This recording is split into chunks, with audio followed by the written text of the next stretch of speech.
Yeah, good morning, all of you. I welcome you all to this talk two of technical writing series with LaTeX. Now, I hope most of you must have attended talk one, in which I just gave you a general layout to the concept of technical writing. And today is a continuation of the same talk. So before I get started, I'd just like to give you a quick recap. I'll not be getting into, detailed discussion of the same because we have already discussed all these things in detail in the previous talk. I just give you a brief reminder of whatever we discussed in the previous talk so that you can find it easier to correlate whatever I'm going to talk today. So this is talk one. I'll just give you a view of it. Yeah, this is where we started in the previous talk. And the first thing I discussed in the previous talk was the prerequisites. And, I stressed on this because this is something that is usually not discussed in technical writing. And most of us do miss these prerequisites, which actually form the base, or you can say the pillars to a good writer. Okay, so in the prerequisites, we talked about health, time, motivation, key income, analytical observation, background study, or literature review, whatever you call it, critical thinking, and then hypothesis or calculated or logical prediction. So we already discussed these 7 elements in detail, so I'm not going to throw more light on it, but you need to understand that until and unless you fulfill these prerequisites in the way we have discussed, I don't think you are really prepared to write a good paper or to write a good report. Fine. So research writing all starts with a good health, okay, both physical and mental. So this is how we started in the previous talk, and then we talked about how I decoded technical writing in the present context, the context in which the whole talk is being framed, and where I gave you a brief introduction to the concept itself, that what makes a write-up technical. So these are the salient features that we talked about. And then we came to the process of writing, and I made it very clear that until and unless you follow the scientific process of writing, now this is even known as a scientific process of writing because this is based on the psychological outlay of how a human brain works, right? So if you are able to, and if you adhere to this process of writing, only then you can prepare a document which would be able to cater to the needs and requirements of the audience, plus would be able to satiate your own expectations as well. Fine. So I think we were done with this. We talked about pre-writing, writing, and post-writing, and this is a brief layout of what we discussed. And today we'll just start from the point where we left as Pradeep wants me to do. So today I'm going to break down the writing process. Now, if you go through this layout, it might look a bit complicated and a bit longer. So I'd like to give you a simplified version of the same. So let us decode this, that is the scientific process of writing itself first. So this is the breakdown of the writing process. Now in pre-writing, whatever I've already stated can be subcategorized into 3 elements: think, analyze, and plan. So this is what pre-writing comprises of, okay? The first thing is you need to think. And when you are thinking, you have to understand what is the purpose, what is the scope, and what are the constraints. You need to know all these 3, okay? Because knowing your constraints or knowing your limitations before you start writing or before you start any research actually comes very handy, and it guides you further. And you exactly know where, which is the point from where to start and which is the point where you need to end. Okay, so knowing your constraints is something very important, which most of us generally overlook. Okay, so when you are thinking, you have to think about 3 things. You have to think about the purpose, you have to think about the scope, and then you need to understand that what are the constraints, what are the limitations to your research or to your writing process. And then comes analysis.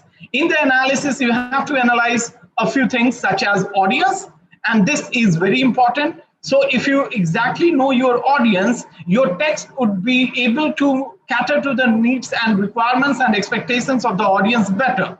So you need to analyze your audience. You need to know what type of audience you are going to address. I'll just give you a very simple example. For example, if I ask you to write a small article on COVID-19 for say secondary school goers, right? I mean for the age group, say 11 to 15 years, right? Definitely that article would be very different from if I ask you to write the same article on the same topic for college going students or for researchers, right? So if you are writing a brief write-up, if you're writing a brief article for a group of researchers who are researching in COVID-19, that article would have a completely different layout and texture if I ask you to write another article on the same topic, but if I change the audience to the age group of 11 to 15 years, that is the schoolgoers, right? So you need to understand what an important role audience plays. So whenever you are writing something, whenever, especially, most of us are busy and obsessed with writing technical papers, right? Writing journal papers, as you call it.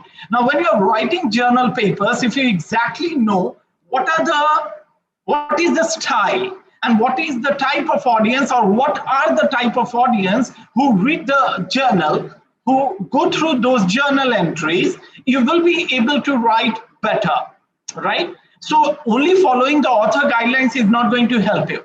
Other than the author guidelines that is already given by the journal, you need to understand that who are the people who actually subscribe to the journal. So if you are able to meet their expectations, then your paper would be the most cited paper, right? On the other hand, if you make an entry, if you submit a paper to a journal which has a very different class of audience, and you are talking at a different level, your paper might not receive its due respect, right? So understanding the audience is very important at this point of time, and you need to understand and analyze the audience actually before you start planning your write-up, okay? So understanding your audience helps you plan your write-up better. The next is the context in which you are writing, right? Now, definitely context plays a very important role, whether it be technical writing or it be general writing or it be creative writing. Okay, once you understand the context, right, then you will be able to actually, base your write-up to meet those characteristics, right? So when you are analyzing, once you have analyzed your audience, you need to understand what is the context in which you are talking about. Like, definitely each and every problem statement will have a particular context, right? So you need to understand what is the context, like what is the background and what is the surrounding in which actually that problem statement is rooted. Once you analyze the context, then you will be able to define and describe the problem statement better, which actually makes your write-up clear, right? It makes your write-up clear, and it also makes your write-up more easy to understand, readable, right? More reader friendly, okay? And the third thing you need to analyze is similarities and resemblances. Now this plays a very important role, Now I know pretty well whatever I'm talking, I'm saying that this plays a very important role. Actually, each and every point that I have clubbed here, I have given it a very serious consideration, and I find each and every element that is placed on your slide right now equally important. So I cannot say that one is more important than the other.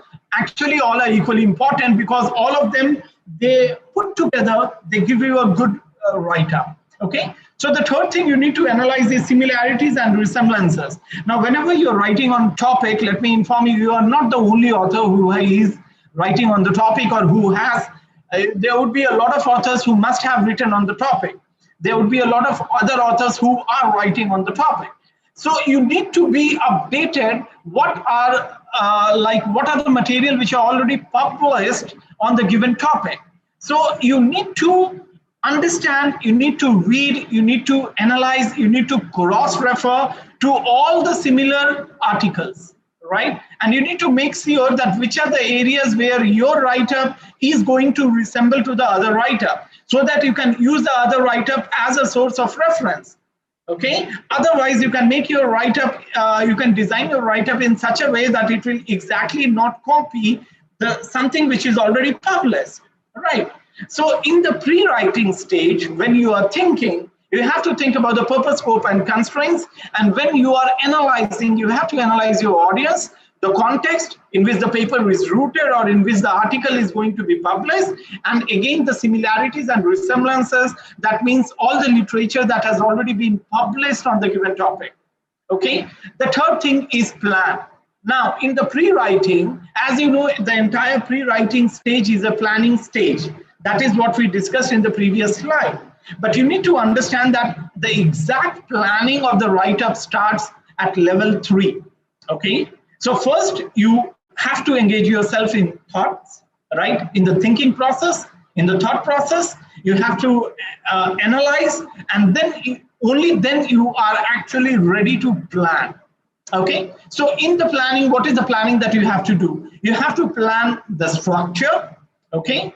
You have to plan the strategy, that is the narrative style, okay, or the descriptive style. You have to plan the length, and you have to plan a proper conclusion. Now, some of you might be surprised to see that I'm planning a conclusion before actually I've started writing. Yes, this is correct, and this is the right way. Before you start writing, before you start penning down an article, you exactly must have a clear idea at which point you are going to leave your article, at which point you are going to culminate, into which point you are going to culminate your discussion that you are presenting in the article. Only then your article would be a good technical write-up. Otherwise, you will be missing on a few very important things. Okay, so when you are planning, you have to plan, you have to be clear with the structure, with the strategy which you are going to have in the write-up, the length, and the conclusion. So don't start writing any paper, don't start writing any article until you have already decided how long you are going to write, how many controlling ideas you are going to have, roughly how many paragraphs you are going to have, and then what is your expected conclusion. Only when you have your expected conclusion clear to you, which can be justified on the basis of the arguments and the counter arguments that you are going to place in each paragraph, don't start writing. Okay, fine. So this is all about, this is like what I have done is I have broken down the planning stage. I have broken down the pre-writing stage for you here. I have decoded it into 3 elements: think, analyze, and plan. And we have already discussed it. Now coming to the writing phase. In writing, you need to take care of, again, 3 elements: style, grammar, and presentation. And we discussed grammar, the importance of grammar in detail in the previous talk, where I said there is no alternative to knowing grammar of the language. These days, there are a lot of softwares which actually help you with grammar of English language.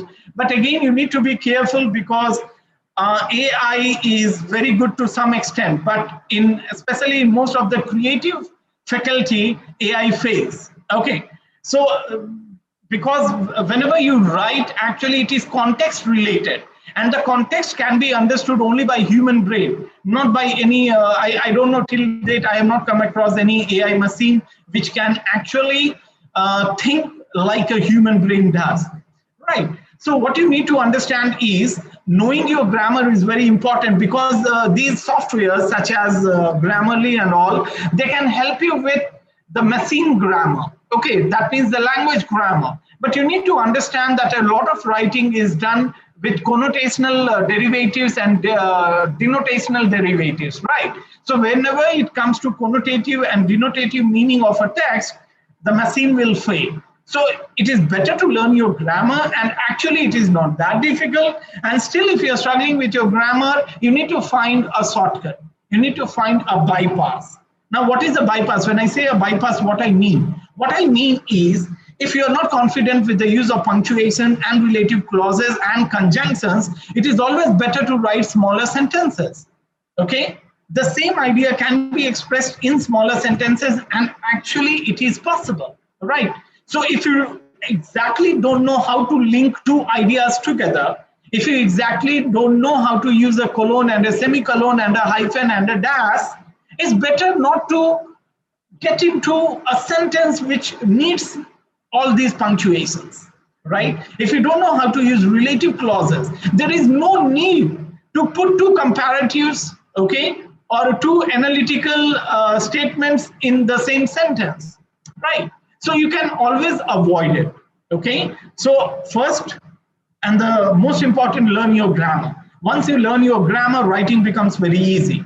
Number two, if you still struggle with your grammar, try to avoid most commonly areas, the areas where you most common, like you make common mistakes like the use of punctuations and relative clauses and conjunctions. Try to avoid it. Okay, now talking about the style in the writing process, you need to know the diction, tone, and the language uses. That is the vocabulary level. Now here, after language uses in bracket, I have given vocabulary level only because you need to understand that talking big is not going to serve your purpose. Okay, you must have come across a few authors or a few writers who use very difficult words, who unnecessarily complicate these simple ideas, making it very complex with the help of their language. Actually, that is not the proper language usage. You need to understand. So your vocabulary level should be such that it is able to cater to the understanding of the audience, understanding of the reader. Okay, it is no use writing a story for school children in a language which the school children will not understand. Right. So that is why I said it is very important to analyze your audience. Once you exactly know your audience, once you exactly know the class of audience that you're going to address through your paper, you can decide upon the language usage, what type of language you need to use. Okay. And always remember one thing, don't run after superfluous language. Don't run after high sounding language. Actually, that is not a good suggestion.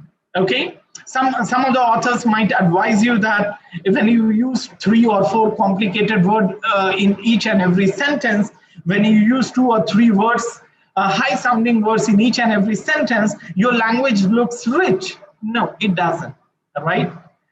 If you are able to communicate even a very complex or complicated idea with the help of simple language, that makes your write-up great. That makes your write-up desirable. That makes your write-up readable. Okay? So always try to use a simple language. Now, please don't confuse simple language means you don't have to use the technical jargons or the technical terms. You have to, right? Because technical writing is all about using technical vocabulary.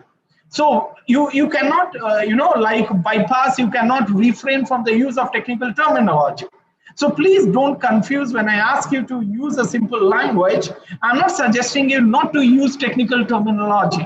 Technical terminology must be used, and I'm going to talk more about it in the later phase of the talk, where I'll be talking about the concept of basics of technical writing, where I stands for intelligibility. So in order to make your text intelligible, you must use the technical terminology. Otherwise, people might overlook your paper thinking that there's nothing in it. Right? Okay. So when you are writing, you have to take care of the style. And when I say style, in technical writing, I mean diction, tone, and language usage. That is it. Grammar, we have already discussed. You need to understand that the simpler you write, the better it is. Right? And if you don't want to get into the web of grammar or the grammatical usage, whether it is correct or wrong, it's always better to use simple sentences. Okay, and then you need to be extra careful about your voice and tense.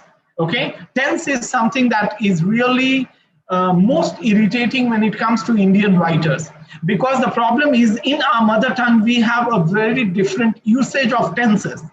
Right, the tense structure of any of our mother tongue, whether it be Hindi or it be Telugu or it be Gujarati or any other language, is actually much advanced. In English language, we don't have that liberty with the use of tenses. So you need to be extra careful. Okay. Then comes the presentation.